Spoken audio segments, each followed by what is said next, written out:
திருப்பயத்துல அற்புதமான திருப்பதி. அப்பூதியடியோட வீட்டுக்கு சுவாமி வர அந்த ஊர் திகழூர்ல என்ட்ரி ஆகிற பார்த்தா என்ன சுவாமி பேர்ல இருக்கு. இல்லா திருநாவுக்கரசு இரவு பாடசாலை, திருநாவுக்கரசு வேத பாடசாலை, திருநாவுக்கரசு இந்த மாடு எல்லாம் தேய்ச்சிக்கிறதுக்கு பாருங்க, சூரியத்துக்கு ஆதுக்கு கல்லு, திருநாவுக்கரசு சுமைத்தாங்கி கல்லு, எல்லாமே திருநாவுக்கரசு திருக்குளம், இரவு பாடசாலை, பகல் பாடசாலை எல்லாம் ஒரு பேர்ல பார்த்துட்டே வர்றாரு நம்ம சுவாமி. பார்த்து வந்து அப்பூதிட்டு வந்து கேட்கிறேன், ஐயா இதெல்லாம் அவரெல்லாம் பார்த்துருக்கேன், யார் பேரும் உன் பேரே தெரியாது, யார் பேரும் ஒரு போட்டிருக்கேன் அப்படின்னு கேட்கிறாரு.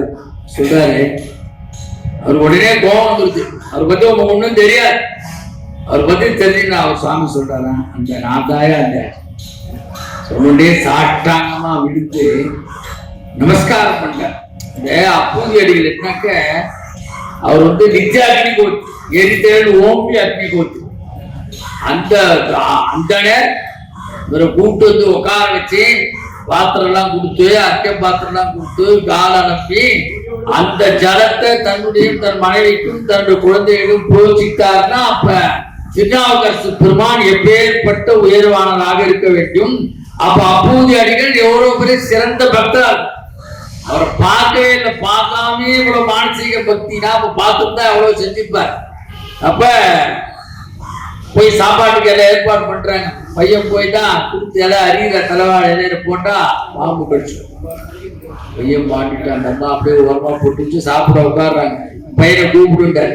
அவனுக்கு இப்போ அவருக்கு எதுவும் நெருடு நேரக்கு திங்களூர்ல போய் தான் பதிகம் பாடி அந்த பையன் உயிர்ப்பித்தார்னா தமிழுக்கு உயிர்ப்பிக்கக்கூடிய பாடல் சக்தி இருக்கிறது நாம தெரியும். ஞான சம்பந்தர் இதே மயிலாப்பூர்ல ஒண்ணுமே இல்ல எலும்பு பெண்ணாக்கின. அப்பூதடியில குழந்தைல சுந்தரமுத்திரானார் பிறகு ஒண்ணு ஸ்பெஷல் அது. அங்க குழந்தை இல்ல, மடுவு இல்ல, முதலை இல்ல, கண்ணி இல்ல, காரணி கரை சொல்லணும் அப்படின்னா இதை விட தமிழ் பக்திக்கு தெய்வ பக்திக்கு என்ன விளக்கு வேணும். இதெல்லாம் நாம வந்து தொடர்ந்து இதை நம்ம சந்ததிக்கு இதெல்லாம் சொல்லித்தரோம். நம்ம சந்ததி வீட்டுல தேவாரம் ஓடிட்டே இருக்கணும் ஏதாவது. ஏன்னா திருமுறைகள் தான் நமக்கு வந்து உயிரிக்கும். சிவபெருமான் கையில் செவிமடுத்து கேட்ட செந்தமிழ் வேதம் திருமுறையே ஆகும். 4 மறைகள் சொல்லாத எழுதாத வார்த்தைகள் தான் இவர்கள் திருமுறையாக எழுதி வைத்துள்ளார்கள். அதனால 4 வேதங்களுக்கு தான் அந்த 4 பேர் வந்தார்கள். எங்க வேணா பிரமாணமா சொல்லலாம்.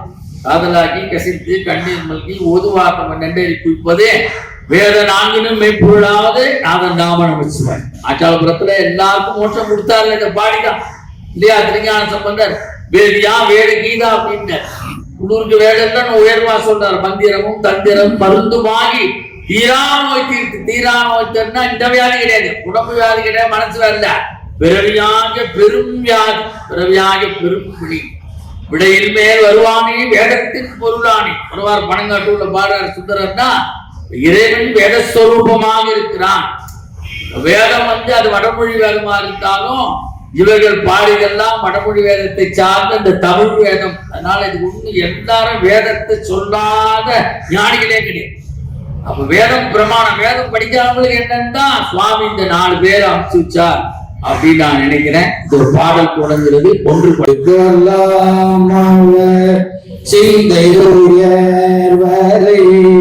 ஒன்று உயரும்